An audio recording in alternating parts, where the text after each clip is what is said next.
Now, of course, there is a real message behind all the fun. Good causes are in serious need of the money that you help to raise. One of the South East charities that's helped by Comic Relief is the Allsorts Youth Project in Brighton, which supports young people who are coming to terms with their sexuality or gender identity. This is the story of Colin, a 19-year-old trans student who says the charity really has helped him turn his life around. Hello, my name's Colin, I'm 19 and I've been going to Allsorts Youth Project since I was 14. Allsorts Youth Project supports LGBTU young people in Brighton and Sussex. I'm trans, which means that I don't identify with the gender that I was assigned at birth. I was raised as a girl, so whenever anyone referred to me as a boy by mistake, then it always made me really happy. It always felt like I'd achieved something.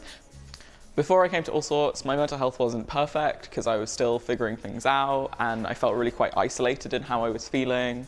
But once I started going to Allsorts, then it felt really amazing to be surrounded by people like me, and my mental health just got immediately better and better and better.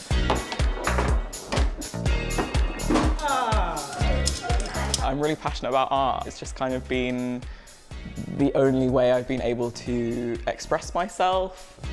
So about a year and a half ago, I met EJ, who's the curator of the Museum of Transology, and I met him because he came into one of the groups at Allsorts. So I started working with him, and now I'm apparently the assistant curator of an exhibition. These are all items donated by trans people to the Museum of Transology. And this chest binder just here is my personal contribution.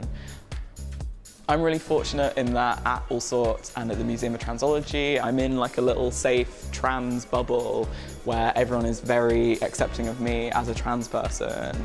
But I know that that is not what most trans people experience, and I think more trans young people need spaces like Allsorts in order to feel safe and validated in themselves.